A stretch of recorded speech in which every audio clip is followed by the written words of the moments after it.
Hi, my name is Jay. Hi, my name is Jackson. And we are from JSJJ News.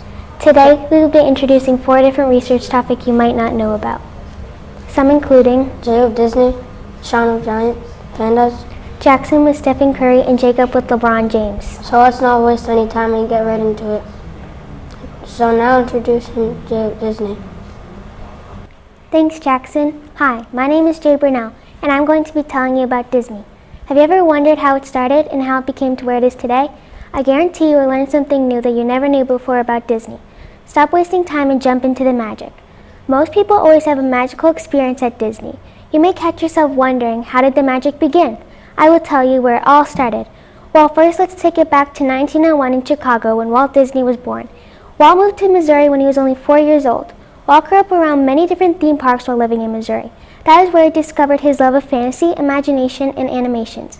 Once Walt realized his passion of animations, he became an artist and gave a go to his company, Laugh-O-Grams. Laugh-O-Grams was not a success, so he moved to Hollywood in 1923.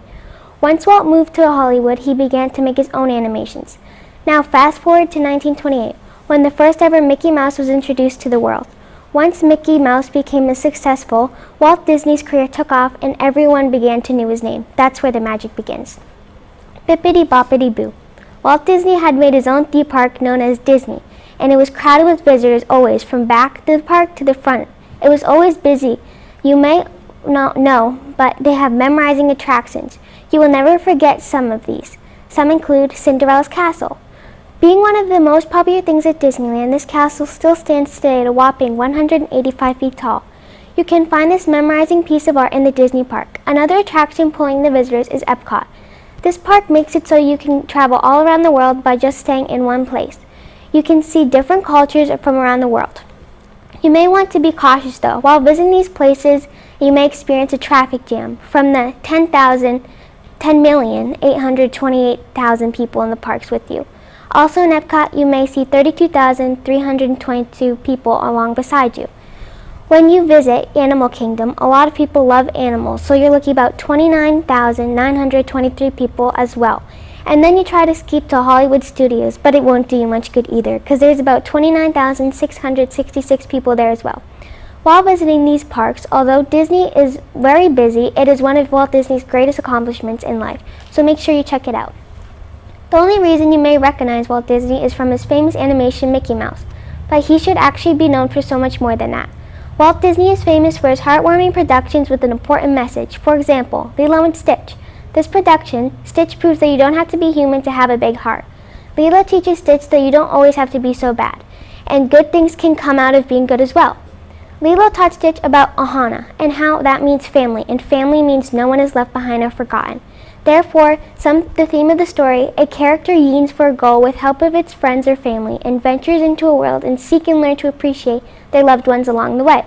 This is a popular theme of Walt Disney's that most films go off of. Next time you watch a Walt Disney production, look out for this. Now you may be asking, why do you go to Disney?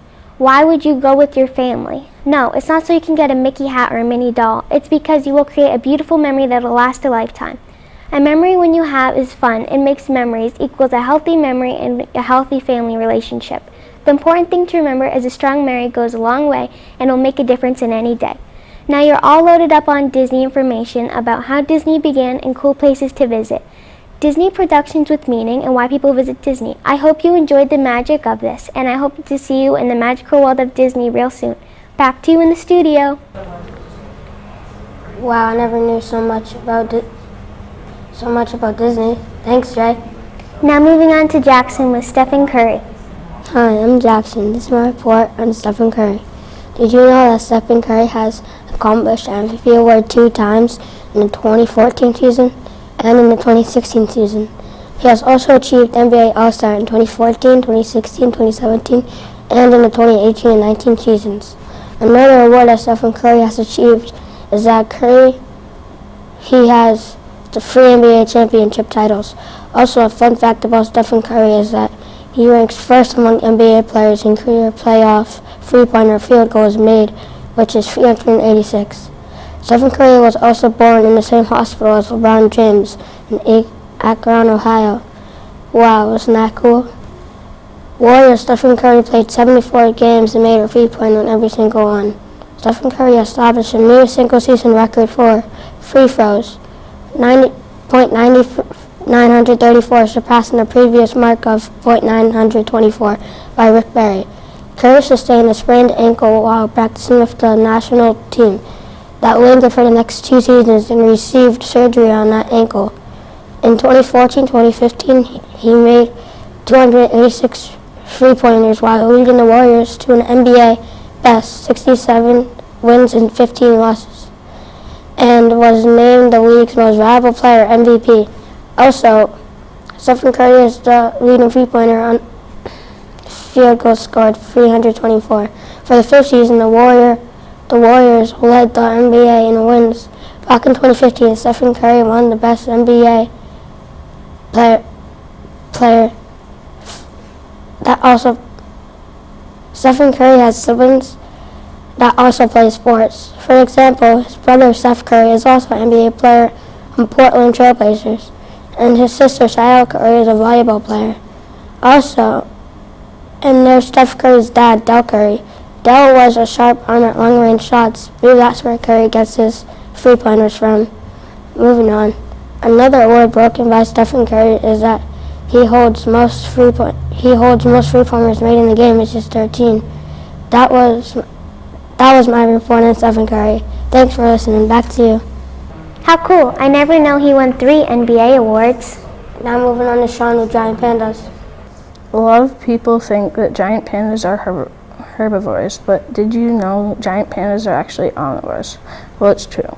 Giant pandas actually have the guts of a carnivore, even though their diet consists almost entirely of the leaves, stems, and shoots of various bamboo species of over 1,250 species. Bamboo isn't rich in vitamins, so giant pandas eat a lot of it. Giant pandas eat up to about 83 pounds of bamboo every day. Giant pandas spend 14 to 16 hours a day eating bamboo. Pandas live in the mountains of southwest China. Giant pandas live in there because a lot of bamboo grows in the mountains of southwest China. Pandas share their habitat with many other animals, for example, pheasants, monkeys, bamboo rats, squirrels, toucans, and skunks. Sometimes giant pandas will sleep in trees. Due to humans in China cutting down trees causing deforestation, giant pandas have decreased in population. Giant pandas are now among the rarest animals on Earth. Today, less than 2,000 giant pandas are alive in China. Humans can also help giant pandas by making shelters and preparing giant pandas to be released into the wild. Giant pandas are mammals. They have round faces and thick black and white coats. Giant pandas weren't always like that, though. When pandas are born, one at a time, they are little pink furry creatures. Many people don't know it, but pandas have tails. Did you know giant pandas can grow to be 6 feet long?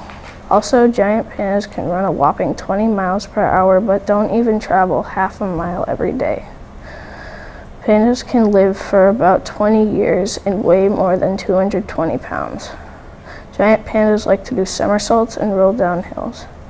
This is the conclusion of my report. Back to Jackson and Jay in the studio. I never knew pandas ate up to 83 pounds of bamboo a day. That's very interesting. Now to Jacob, who has been studying LeBron James. Do you know who LeBron James is? He's a famous NBA player who plays on the LA Lakers. LeBron was born on December 30th, 1984 in Akron, Ohio. Gloria James had LeBron young when at 16 years old.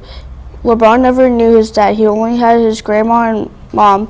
Sadly, his grandma died when age of 3. LeBron and Gloria were very poor. The neighborhoods they lived in had gangs, violence, and drugs. He started playing basketball when he was in elementary school. LeBron James went to St. Vincent St. Mary High School in Akron, Ohio. At high school, the reason why people called him King James is the nickname King James is because he was the king on the basketball court. The nickname King James still stuck to him till this day. LeBron plays on the LA Lakers. His number is 23 on the Lakers. He used to play on the Cleveland Cavaliers and the Miami Heat. He used to play before LeBron's first game. He made a $90 million contract with Nike. LeBron James got many awards. LeBron has 4 MVP awards. He won a bronze medal at the 2004 game. He also won a gold medal at the 2008 games. He also got another gold medal at the 2012 game. LeBron is a well-known basketball player. He loves playing basketball from elementary school to now. Now back to you in the studio. Wow, I didn't know he won so many awards as well. I hope you learned something new about any of these topics. Well, that's all for today on JJ with JJ News. See you next time. Bye.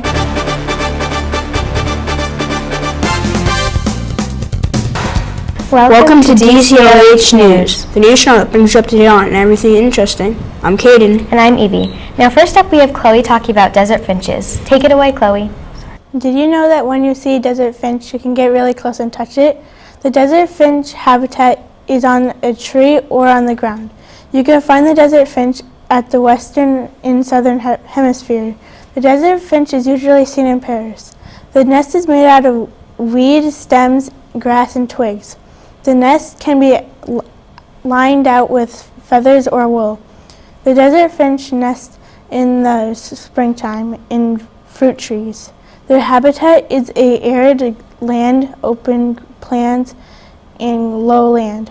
Males have a black line from the bill to the eyes. The sound of the desert finch is chattering or rambling.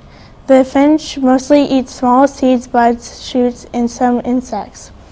The desert finch is uncommon in China and southern United States. The finch lives near arid grasslands. The desert finch can eat its nest if it wants. Some of the desert finch drink from water holes. In Arkansas, it's very rare to see a desert finch. The green finch and the desert finch was the same species 6 million years ago. Finches can live up to 5 to 9 years, but sometimes 12 years.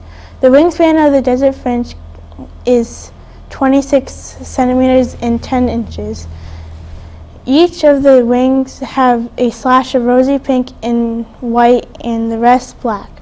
The desert finch is slender, sandy, and also sand pink plumage color. Back to you in the studio. Wow, I didn't know that desert finches can live in Paris. Oh, that was cool, but I also didn't know that the green and desert finch used to be the same species. Wow, so interesting. Now we have Evie telling us about constellations. Over to you, Evie. Thanks, Caden. Did you know that Maui's fishhook from Moana is a constellation? Well, it's true. The fishhook can only be seen in the southern hemisphere, but you can see it if you ever visit. The people of the islands of New Zealand believe that Maui brought the land up out of the bottom of the ocean only using scorpions. It's crazy, right? So now you might be wondering what constellations really are. Well, constellations are a defined area of stars. There are 88 different groupings of constellations that people have discovered throughout history. Constellations also come in different shapes and sizes, and they can even be used for storytelling. Did you know that constellations can be animals, plants, people, and objects? And I also bet you had no idea, but the Big Dipper isn't really a constellation. It's part of a bigger constellation, Ursa Major. Most people think it's a constellation, but it's actually an asterism. Now that you know what constellations really are, let's fast forward to the history of constellations. Have you ever looked up into the starry night sky and seen patterns like the Great Bear or the Little Bear? Long ago, people used those patterns to navigate the ocean by looking up at the stars. Now we use constellations in a bit of a different way. For instance, all the constellations in the sky have important meanings, so they're used for sharing those stories that have messages, like in folktales. All constellations have stories that should not be forgotten, even though most people think they're just imaginary lines people draw in their minds. Next up, astrology signs and what they mean. Astrology is the zodiac signs we cycle through each year. The zodiac are the signs that are determined by the position of the sun and the moon when a person is born. The zodiacs actually play a part on our personality too. Cool, right? Did you know that the 12 zodiacs can be water, fire, earth, and air signs? And they can also be living things or objects that help us picture the sign and its traits. The 12 signs are Leo, Virgo, Scorpio, Sagittarius, Capricorn, Aquarius, Pisces, Aries, Taurus, Gemini, and Cancer. You may be thinking, why are these signs so important to people? Well, let me tell you. Have you ever wondered why people say they have faith in the stars? Well, I found an answer. For a long time, constellations and zodiac signs have had emotional and physical values to people. For example, some people ask the stars for guidance because they trust they will help give them the right answer. But constellations aren't just for spiritual guidance, they were also used for physical guidance long ago as well. Now that you know about constellations, when you look up into the night sky next, I'm sure that you will remember that constellations are here to guide us as well as help us imagine what else is out there beyond our reach. Thank you. Back to you in the studio. Man, I had no idea that the Big Dipper wasn't a constellation. Wow, I know. Next up, we have Tristan explaining the Loch Ness Monster. Over to you, Tristan. Thank you, Evie. Many people call the Loch Ness Monster Nessie as a nickname. Also, over 4,000 sightings of Nessie have happened in Scotland. The Loch Ness Monster mainly lives in the Loch Ness Lake in Scotland. The first sighting of Nessie was in 1933 on May 2nd. The newspaper described it as an enormous animal rolling on the surface.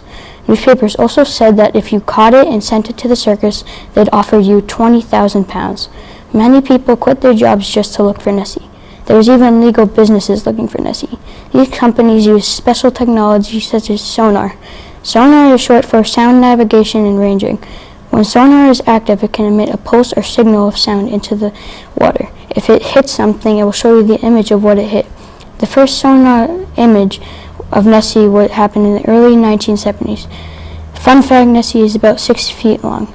Some people think that Nessie is a plesiosaurus, an animal believed to be extinct that lived in the dinosaur age.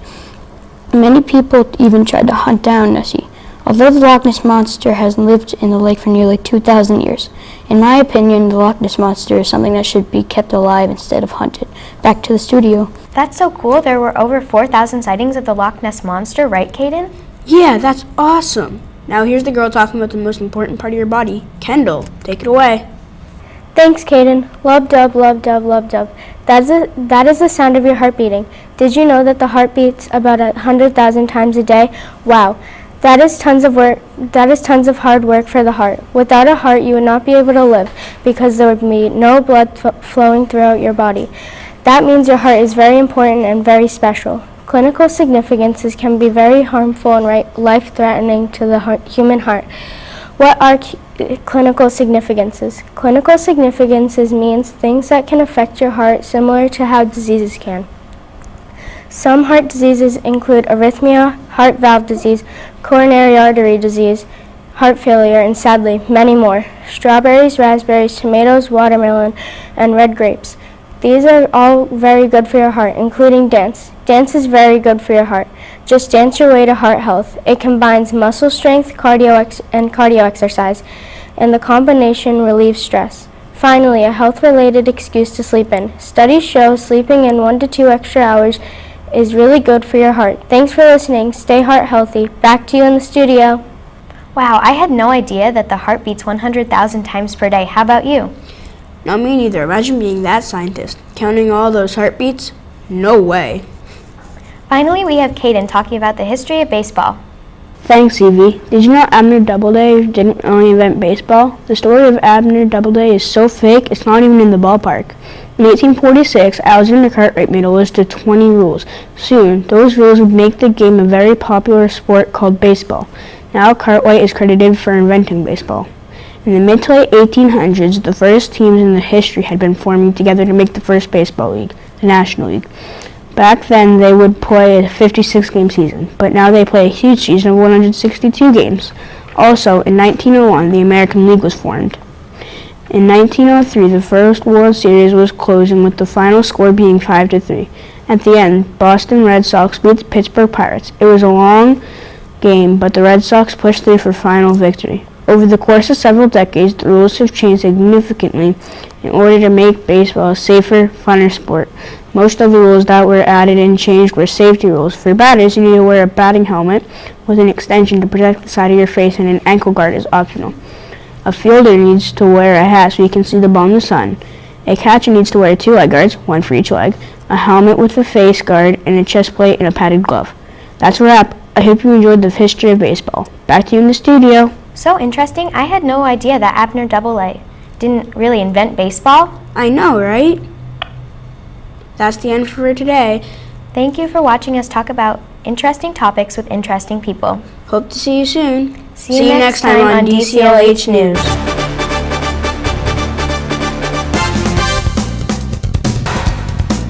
Hi, I'm Tucker Lindquist. Hi, I'm Kylie Holiva, And welcome to TKRCT News.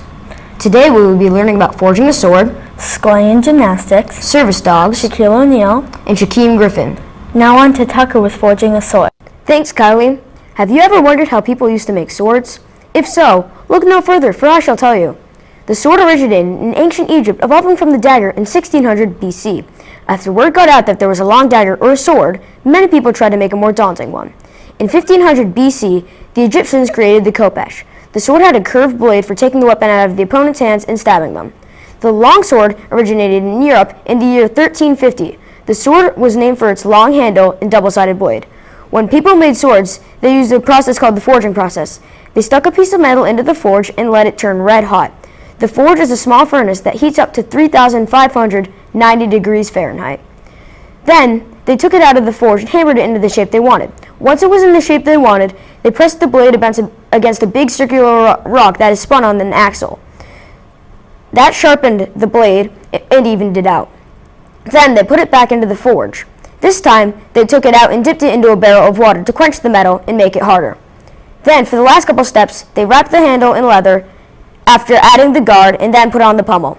I hope you have learned something from my text. Back to you in the studio. Wow, I never knew they had to use a heating process to make the sword. Now let's visit Kylie with scoring and gymnastics. Thank you, Tucker.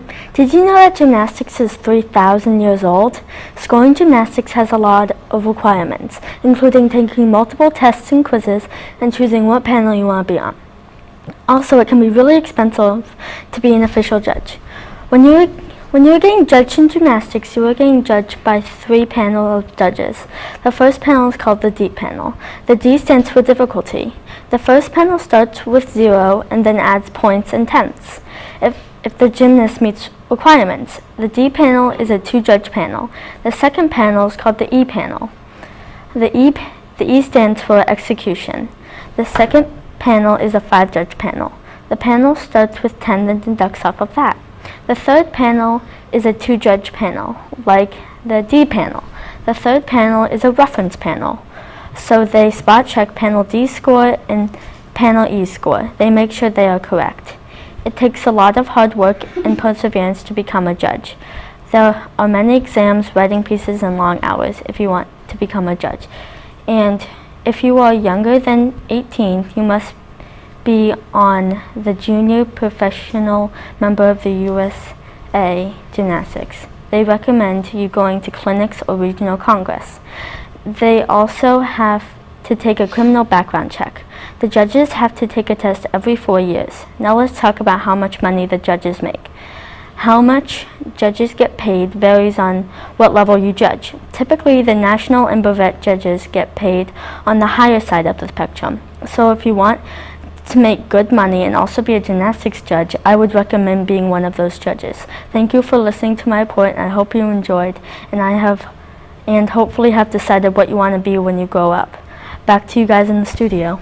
That's so cool. I never knew there were 3 different panels. Now let's see Rachel with service dogs.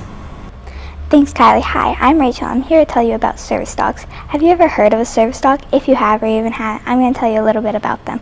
There are many different types of service dogs. Here are some of them. Assistant dogs, hearing dogs, guide dogs, and disability dogs. Hearing dogs are trained to alert when door knock, oven time, or even a baby cry. But there are more. Assistant dogs help by picking up what people drop, like keys, shoes, credit cards, remote controller, wallet, and more. Guide dogs help when people are blind. They can help when walking. They can lead you where you're supposed to go, and sometimes they will disobey you so you won't go into danger. A service dog takes years of training. Things that you need to know how to do is calm but friendly, alert but not reactive, able to be touched by everyone, even strangers, willingness to please, and the tendency to follow you around. The first steps in training skills are focus on handling and ignore distractions, and AKC, Canine Good Citizen Objectives. Those are some things to train your dog to be a service dog. Service dogs can go places that normal dogs can't go, like on a plane or in a store. On a plane, the animals have to go on a climate control area, but service dogs don't. They can sit with their owner In a store, service dogs get to go in stores that your pets can't. Thank you. Now back to the studio. I never knew that the service dog's owner was called a handler. Yeah. Now let's go over to Colin with Shaquille O'Neal. Shaquille O'Neal was one of the best basketball NBA players to ever live. In the early 2000s, he was one of the best in the league, but sadly during that time he retired. On the other hand, here are some facts on Shaquille O'Neal. He's 7'1", which is really tall. He also has 6 kids, and he used to have a wife, but unfortunately they got a divorce because things didn't work out between them. So you wonder, why did he retire? He retired because he thought he was too old for the game of basketball. He was 39 when he retired. Every single one of his fans were super sad because that happened to Shaquille O'Neal. But he retired because it was better for his life. He's still alive today, but that man is getting old. He's 47 years old right now. If he stayed in the NBA, he would not get forgotten about his fans, about him, because he was that good. But now he's an NBA Hall of Famer, and everyone could go to the NBA Hall of Fame and see all the NBA Hall of Famers.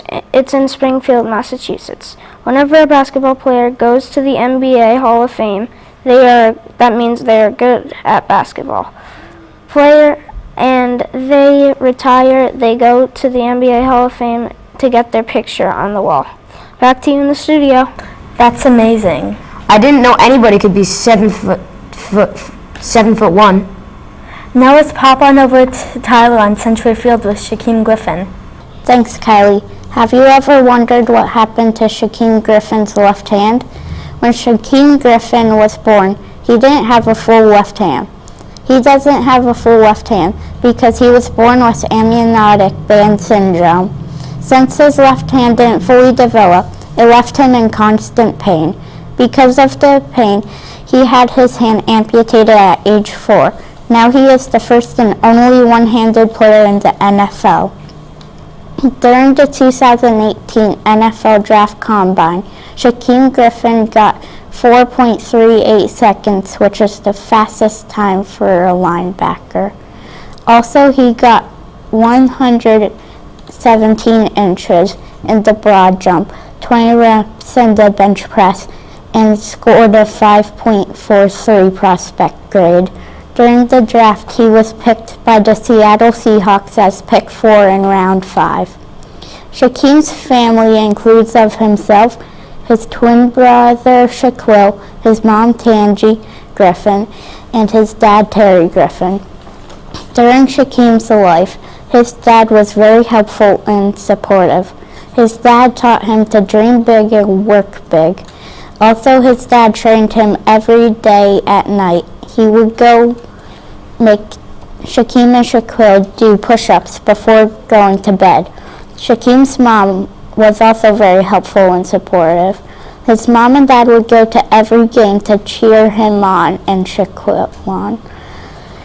They also went to the pregame warm-ups. During the pregame warm-ups and the end of the games, she gave hugs and love to Shaquem and Shaquille. During Shaquem's life, he had to persevere to get to where he is now. When Shaquem was 8 years old, the coach of the opposing team said he didn't want Shaquem to play against his players. The coach also said football was a sport for two-handed players only. In high school, Shaquem rarely got a chance to play during his first 3 seasons. He considered quitting, but he decided to stick with it and kept training hard. His perseverance paid off. During the 2017 season, he led Central Florida to its first undefeated season. Now he plays alongside his brother Shaquille. Now back to Kylie and Tucker in the studio. Wow, what amazing perseverance, only one hand. I agree. That's all for today. Thanks for joining us on TKRCT News.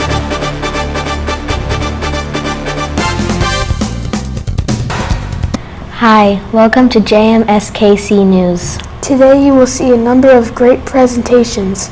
Let's get to it.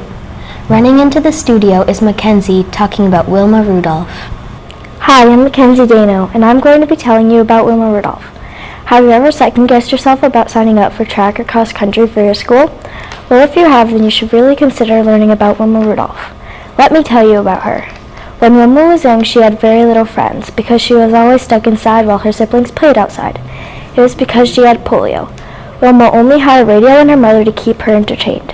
As Wilma got older, her sicknesses started to go away. After having 2 years of treatment, she was finally able to walk on her own, with secret practice. When Wilma was finally able to take off her splint at the age of 11, she was able to walk and go to school. Finally, after a whooping cough, chicken pox, measles, and double pneumonia times 2, she even caught a virus. When Wilma went to college at Tennessee State University. At the age of 16, she was already in the Olympic Summer Games, with help of her track coach Ed Temple. Wilma Rudolph broke the world record for most medals won, which was 3 gold medals. After all of those gold medals, she won a bronze medal too. After the Olympics, Wilma was nicknamed Skeeter. Wilma had an amazing experience winning the Olympics. Short while after Wilma was in the Olympics, she formed the Wilma Rudolph Foundation, which helped amateur athletes get to the stage so that they can be professional athletes like her. Unfortunately, November 1994, at the age of 54, Wilma Rudolph died from a brain tumor. Thanks for watching. Back to you guys in the studio. That's really cool information about her difficult life journey. Up next is Sophia talking about German Shepherds. Hi, my name is Sophia and I'm here to tell you about German Shepherds. Did you ever wonder why German Shepherds are such great dogs? Well, it all started in 1899. German Shepherds became the #1 dogs in the United States. Here's some cool information about German Shepherds. These dogs can be just like humans sometimes. That's how smart they are. They're also a lot of other things like athletic and also loyal and protective of their owners. Another fun fact about German Shepherds is they're one of the most remarkable breeds in the United States. These dogs have a very wolfish look. They can be large dogs with silky fur. For the most part, they have black and brown fur, but they can also have different colors, like white and all black. But you didn't know that. Also, they have dark eyes with long muzzles that can smell up to 40 miles away. And they have a bushy tail with a long, muscular body that can weigh up to 75 to 95 pounds and can live up to 15 years old. German Shepherds can be great companions. They can be great service dogs or even police dogs, which can help to sniff out drugs or people. They can also be guard dogs to protect. That's how smart and responsible German Shepherds can be. German Shepherds are very active and playful dogs. They love to play outside like fetch or even hide and seek. They also love to learn new things like sit or shake hands or even lie down. These dogs can also be very competitive when it comes to working, and that's when they usually work best or when they have something to achieve like a skill or act. Another thing they like to do is play with dogs. They're very playful around them, and that's some things German Shepherds like to do. And this is some cool information about this very smart breed. Thanks for watching. Back to Kaylee and Colin in the studio. Wow, I didn't know how special these dogs are. Now let's jump into a story with Kaylee. Have you ever wondered why people created folk tales? Folks didn't just make these tales for fun, but also to help them understand the world around them. Folk tales have a magical way of inspiring people. Folk tales have been around for a really long time. They began in the 1800s and have been popular ever since. These magnificent stories have no author. They are just passed down by word of mouth, which means the main characters and events stay the same, but smaller details tend to change. For instance, Cinderella. Her name always stays the same, she always has an evil stepfamily, and there is always a ball. Things that have changed were her dress color, where the story takes place, and a lot more. There are many things that make a folktale, a folktale. For instance, every tale has a theme and a moral. There also has to be a conflict, because that leads to difficult decisions and consequences. There are also many types of characters, including scary, brave, generous, loyal, loving, or just plain rude. All of these traits help pull the story together and resolve the conflict. These types of tales are exaggerated storytelling with maybe some real details. In addition, there are many genres of folk tales, like fables, fairy tales, legends, myths, tall tales, etc. I bet you wonder how people think of such great folk tales. They actually use their thoughts and feelings to create these fantastic stories. They mainly use their imagination. Some people even use real details from the world. They either exaggerate that detail or keep it the way it was. A lot of folks had so many questions about the world, they made those questions into a story. Folktales can actually be used in a variety of ways to help children. First of all, these legends are easy to comprehend and that helps them develop strong reading skills. Folktales are also perfect for listening, so that can help with learning fluency, phonics, and vocabulary. With a great tale, children can study cultures and model positive behaviors. Most importantly, kids can discover a love for learning. After all this, you can see why I love folktales so much. If you don't believe me, go and read one for yourself. Back to you in the studio. I never knew kids could learn so much from a folktale. Thanks. Now let's put on our thinking caps and listen to Colin's presentation. I bet that you didn't know that Albert Einstein threw a bowling ball at his sister and hit her on the head with a hoe. I didn't think so. Albert was born on March 14, 1879 in Ulm, Germany. Albert's parents, Hermann and Pauline Einstein, were worried and talked to a doctor about Albert because he didn't talk at the normal time. In 1880, Albert moved to Munich, Germany. Albert's sister, Maya, was born in November 1881. Ironically, Albert was a good student in school, but Albert hated school. One of the subjects Albert didn't like was Greek. Albert was very good at and liked math and science. In school, Albert was told by a teacher that he would never amount to anything. Albert went to a school called Polytech University, which he nearly failed but was saved by his friend's notes. Albert then wrote an article on the theory of liquids. Albert almost married a Serbian woman named Mileva Maric, but Albert and Mileva had a child before marrying. The child was put up for adoption or died early in childhood, and sadly Albert never met his child. From then, Albert went on to publish 4 articles in the Annalen der Physik that revolutionized science. He also proved that atoms and molecules exist. Albert then declared that time and space are not absolute but relative to the observer. Albert next made the most famous equation ever, E equals mc squared, which means energy equals mass multiplied by the speed of light squared. Those are just some of Albert Einstein's accomplishments. I hope you learned about Albert Einstein. Back to you in the studio. I never knew that much about Albert Einstein. Now let's hop on a plane and travel to John's presentation.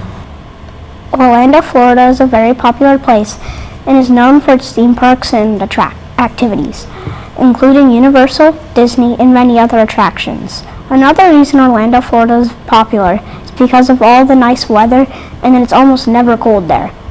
There is lots of fun activities to do in Florida, including going to theme parks. Lots of people visit Florida for a vacation, and most, if not every time they do, they visit a theme park or an attraction like Disney World or Gatorland. Lots of hotels are in Florida, including Marriott's and other hotels. People visiting usually stay in a hotel or at a friend or family's house. There are tons of places and things to do in Florida, and it really depends on what you want to do. Like go to a theme park like Disney World or a cool and relaxing place like the beach. Florida is full of possibilities and activities, but it's your choice if you're going to visit or not. Universal, a fun place to visit in Orlando, Florida, has lots of attractions, including its shops and cool things you can see like Diagon Alley from Harry Potter and other popular movies. Shows or books like Dr. Seuss or Transformers, but there's places like Disney World, which have Epcot, Magic Kingdom, Animal Kingdom, and Disney's Hollywood Studios. Epcot was where you could go around the world in one day, or visit different places like Morocco to Italy. But Animal Kingdom is a huge zoo with the other different things, while Disney Hollywood Studios has rides and stuff related to Disney movies. And finally, there's Magic Kingdom, which also has a castle and lots of